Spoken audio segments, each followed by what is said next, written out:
Esse assunto, vamos receber agora para uma entrevista aqui na Rádio Bandeirantes, Band News TV, Jório Dauster, que é ex-presidente do Instituto Brasileiro do Café, embaixador para a negociação da dívida externa brasileira de 90 a 91, embaixador junto à União Europeia de 91 a 99 e o primeiro presidente executivo da Vale após privatização da empresa, com carreira diplomata sólida, tem aqui experiência para falar para a gente um pouquinho a respeito desse assunto e desse momento pelo qual passa a Venezuela com essas questões todas ligadas principalmente aos Estados Unidos. O senhor seja muito bem-vindo ao programa. Gostaria de uma análise sobre o que está acontecendo, os impactos para o mundo, para a geopolítica internacional. Muito bom dia.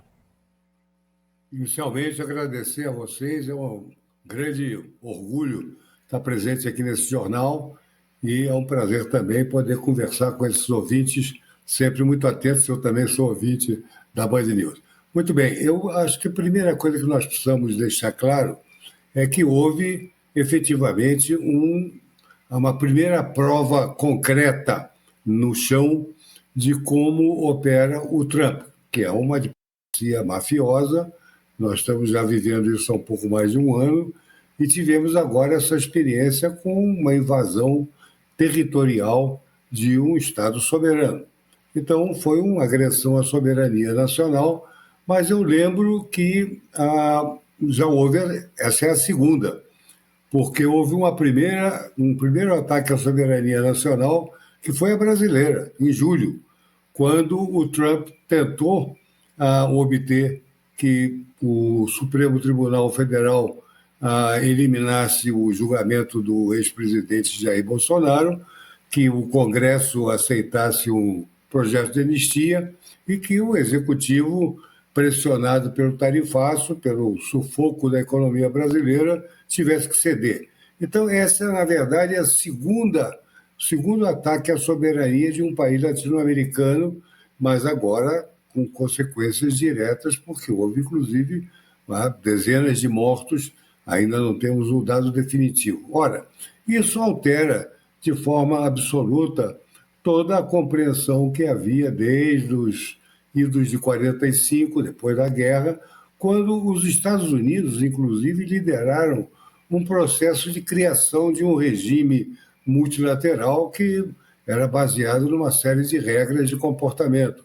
E tínhamos os órgãos para poder, supostamente, conduzir ações de vários tipos internacionais. Ora, na hora que você pode invadir um país, como, aliás, a Rússia fez com a Ucrânia, como já houve outras ocasiões, tudo vale. Nós estamos, então, agora vivendo uma lei da selva. Mas, no caso dos Estados Unidos, é bem conhecido que o Trump vem defendendo essa repaginação da doutrina Monroe, que foi uma época das canhoneiras, em que a América Latina era realmente um quintal americano, e ele está simplesmente querendo renovar isso a partir dessa sua reinterpretação da doutrina, que passou até a chamar de Donroy, por causa do Donald. Embaixador, prazer estar conversando com o senhor aqui no Jornal Gente, Rádio Bandeirantes, Band News TV. Uma boa tarde já aqui de Paris para o senhor. E nós estamos vendo uma reorganização profunda das relações internacionais. Eu gostaria de saber, primeiramente, o que mais chama a atenção do senhor nesse novo arranjo de poder? E o Brasil tem mais oportunidades ou corre mais risco nesse novo cenário geopolítico global? Já que você está falando de Paris, que eu sei que você sempre fala daí, a primeira coisa a observar foi a reação muito covarde dos chefes de Estado, sobretudo da União Europeia, França, Inglaterra, Itália, a Alemanha, no sábado, quando, inclusive, elogiaram a ação americana. E depois, eu acho que, até surpreendidos com o fato de que Marine Le Pen, que você conhece muito bem, foi quem teve que defender o conceito de soberania, houve um reexame da matéria e a própria Europa agora reagindo diante da ameaça que o Trump continuou a fazer para a retomada, ou a tomada militar da Groenlândia, que é um território autônomo do Reino da Dinamarca. Então, você tem, hoje, essa lei da selva não está limitada ao quintal, como eles gostam de chamar, o rúbio, da América Latina, mas se estende para todo mundo. Ou seja, os Estados Unidos se consideram, na verdade, um império capaz de poder atuar em qualquer região do planeta e fazer o que bem quiser. Ora, isso altera, vamos repetir, todas as regras que estavam sendo aplicadas, na verdade, já, se você quisesse, até anteriormente, já há 2 séculos, 3 séculos, que a gente vem tentando internacionalmente criar normas de comportamento. Ora, se passa a valer tudo, nós temos também agora uma sinalização para a Rússia muito favorável, se você quiser interpretar assim, e até mesmo todos os analistas dizendo que a própria China, que tem Taiwan como uma província, ela é uma província da China, não é, nunca foi independente. Então, uma retomada militar também de Taiwan seria perfeitamente compreensível e impediria que os Estados Unidos pudessem reagir a partir de uma colocação moral. Não existe. Então, ética, moral, normas democráticas internacionais foram todas para o brejo. A gente está conversando ao vivo aqui com o diplomata, empresário Jório Dauster, no Jornal Gente, na Rádio Bandeirantes, na Band News TV. Embaixador, queria ouvi-lo a respeito da China agora, não é? Com os Estados Unidos dizendo o seguinte: quero recuperar a zona de influência que eu já tive em outras épocas na América Latina, na América do Sul, e que hoje eu sigo tendo, mas de uma forma dividida, sendo que nesse momento a maior parte do comércio exterior dos países da América do Sul está voltada para a China, não só do Brasil, mas de quase todos os países aqui do nosso continente. O que isso muda na relação do continente, mas especialmente do Brasil, com a China, com essa pressão dos Estados Unidos, na visão do senhor? Bom, essa pressão já existia de certa maneira e agora ela passa a ter um caráter muito mais incisivo, muito mais perigoso. Mas eu creio que a realidade internacional é imbatível. O que nós estamos vendo agora é o que eu costumo chamar de Segunda Grande Guerra Fria. Tivemos a Guerra Fria entre Estados Unidos e Rússia, os Estados Unidos ganharam, entre aspas, e agora há uma nova Guerra Fria. Mas essa é muito mais importante, porque a China, com o seu 1 bilhão e 400 milhões de habitantes, ou coisa que o valha, tem um poderio, tem uma capacidade, tem uma extensão territorial, uma riqueza que a Rússia não jamais teve e jamais poderia ter. Então, agora o que você está tendo é um encontro de placas tectônicas.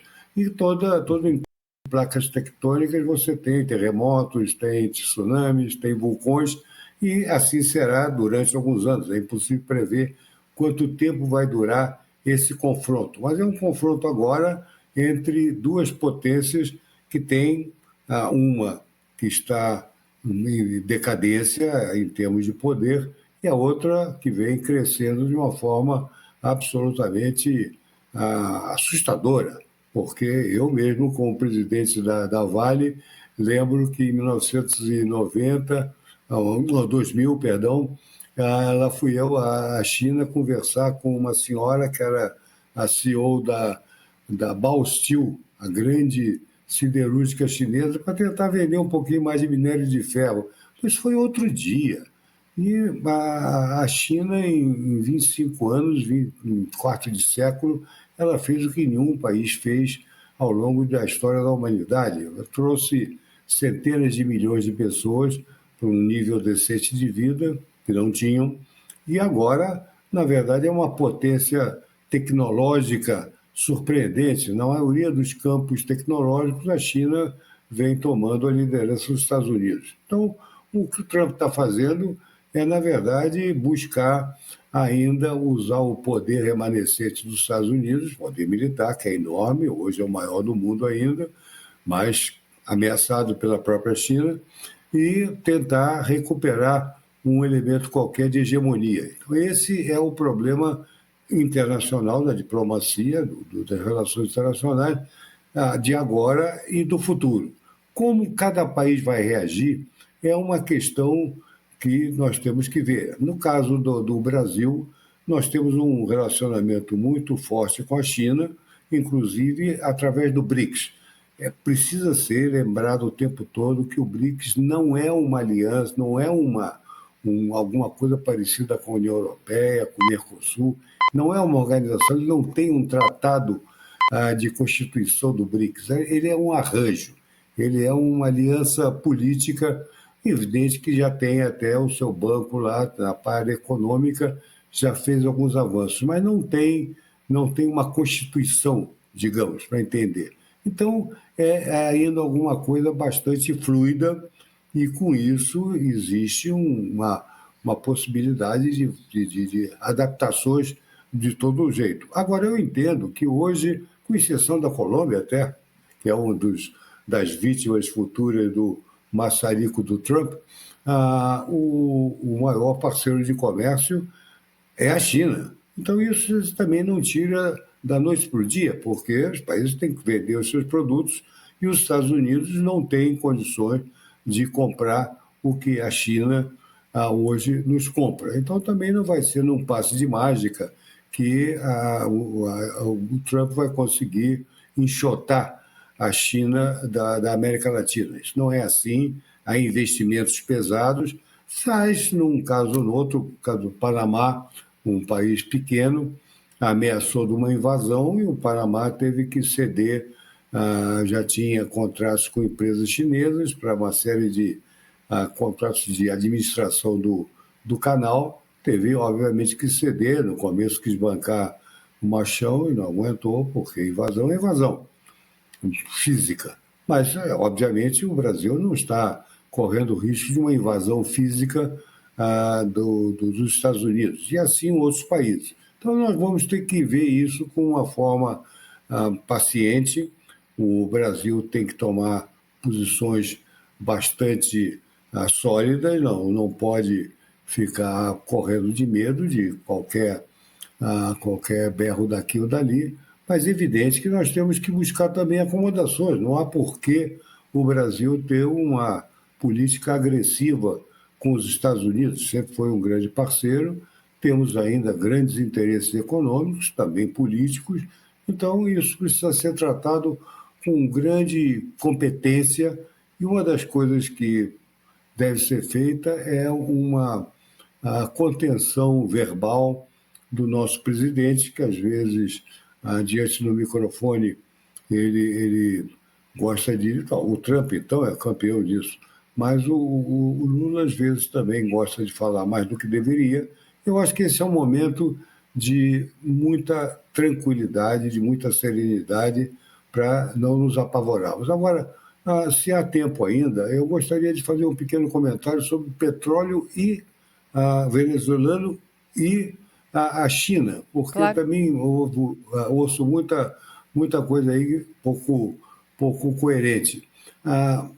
A China era, até outro dia, o maior mercado para o que resta da exportação de petróleo venezuelano. A Venezuela já chegou a exportar 3.700.000 barris por dia, por produzir, e praticamente exportava tudo. Foi uma grande potência petrolífera. Hoje, ela, com o sucateamento da PDVSA, não vende mais do que 1 milhão. E 80% disso ia para a China. Então você dirá, bom, então era alguma coisa importante estrategicamente para a China. Só que, para a China, essas importações de petróleo correspondem a 4, 5% da sua demanda. Então, pode ser substituído com maior facilidade pela própria Rússia, desejosa de vender sempre mais petróleo, e pelos países do Oriente Médio, etc. Então, essa ideia de que a China vai ter um impacto imenso com essa nova reorientação do petróleo venezuelano não é verdade. Não vai ter que ter uma pequena acomodação. Agora, o que nós estamos vendo, e vimos ontem à noite, a coisa é rápida, é que houve, evidentemente, uma um acerto profundo entre a nova presidente da Venezuela, a dona Delcy Delcy, tem que Rodrigues. aprender os nomes, e, obviamente, seu irmão superpoderoso, Jorge Rodrigues, e isso vamos lembrar bem, no domingo e na segunda-feira foi possível elevá-la à condição de presidente, agora até recebendo uma ordem do Supremo Tribunal venezuelano, o próprio irmão reconduzido à presidência da Assembleia e uma declaração do chefe do Exército venezuelano de apoio à dona Delcy. Ou seja, toda a estrutura de poder real da Venezuela, em questão de horas, firmou posição a favor de Delcy, e Delcy já tinha acertado os seus ponteiros com o Rubio e, obviamente, diretamente com o Trump. Então, o que nós estamos vendo hoje é uma transição interessante, porque esses bolivarianos aí são pessoas de esquerda, pessoas com um passado importante. Na verdade, eles trocaram a sua sobrevivência até física, política e a poder ainda de... A Venezuela tem 2.000 generais, alguma coisa assim, que tomam conta de toda a economia. Então, esse sistema todo foi mantido, por enquanto, desde que aceitasse essa orientação do Trump de que ele vai passar a dominar a economia, pelo menos durante algum tempo, obviamente, indeterminado. E, com isso, aquela senhora, a Maria... Corina. Como se chama? Corina. Corina, a nossa querida Corina, que é a Corina, que cometeu o desacerto de ser o Prêmio Nobel da Paz, que era que o Trump queria para ele.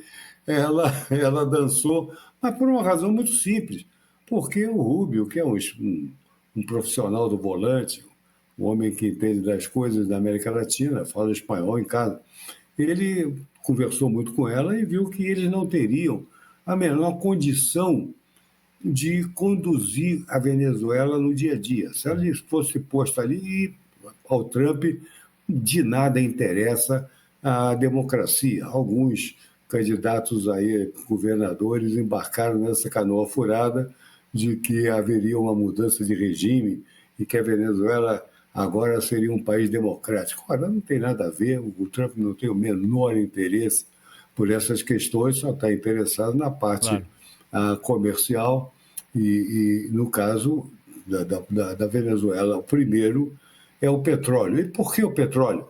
Porque o Trump deseja ainda conseguir baixar o preço da gasolina como um grande fator eleitoral, e também porque esses data centers são uns vorazes consumidores de energia, em níveis astronômicos, e, obviamente, mesmo hoje, com a exploração do xisto, que fez os Estados Unidos o maior produtor de petróleo, a possibilidade de ter reservas adicionais, agora dirigidas ao setor energético, seria crucial. Assim, portanto, o petróleo para os Estados Unidos tem uma grande importância, maior da Venezuela, do que para a própria China. Isso aqui é interessante ver e pouco entendido, eu acho, nos comentários que vejo. Além disso, a Venezuela tem muito ouro, tem outros produtos minerais, ela é um país muito rico. Agora, o que eu acho que está acontecendo, e isso é uma ideia original que eu estou lançando aqui, talvez pela primeira vez, porque eu nunca ouvi ela dita por ninguém. Eu creio que esse grupo dos Rodrigues, dos irmãos Rodrigues, e de outros grandes próceres do bolivarianismo venezuelano, chegaram à conclusão óbvia de que o Maduro era um bufão, um ditador de quinta categoria, um sujeito, obviamente, despreparado e que já estava com o seu destino selado pelos Estados Unidos. Isso deve ter sido dito com todas as letras pelo Rubio para ela, Delcy, para outros. Olha, tira a sela deste cavalo porque ele está, se não morto, ele não vai poder mais operar. Então, eles receberam o recado de forma absoluta. E o que eu acho, vou dar até um elemento positivo a esse grupo. Eles estão tentando fazer alguma coisa parecida com a China e com a Rússia, que é um regime autoritário, tanto que prenderam 14 jornalistas aí no dia dois dias atrás, depois soltaram, mas mostra que continua a ter todos aqueles comportamentos ditatoriais com uma economia de mercado, porque a Venezuela estava morrendo, o seu povo miserável. Então, eu acho que esse é um esquema até para poder dar uma...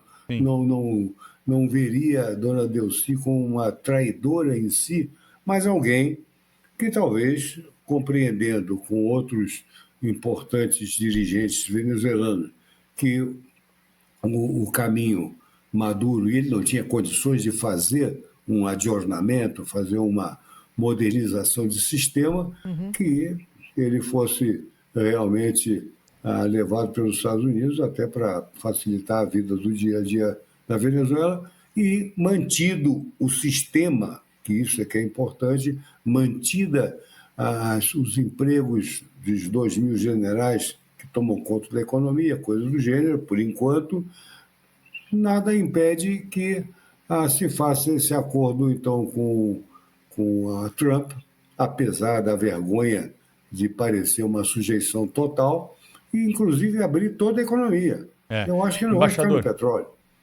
Embaixador, queria agradecer o senhor aí, porque a gente chegou ao nosso tempo aqui, mas foi muito bom ouvi-lo aqui na Rádio Bandeirantes, Band News, aqui no Jornal Gente. Esperamos poder contar com o senhor novamente aqui numa próxima oportunidade. Muito obrigado aí pelas explicações. Imenso prazer, desculpe ter sido talvez aí muito verboso, obrigada pela mas aula, são matérias que atraem muito o meu coração e minha mente. Então, eu agradeço a vocês essa oportunidade. Obrigado, viu? Foi ótimo. O Jornal Gente segue daqui para frente pela Rádio Bandeirantes. Para você que está acompanhando o Band News TV, vem aí o Radar.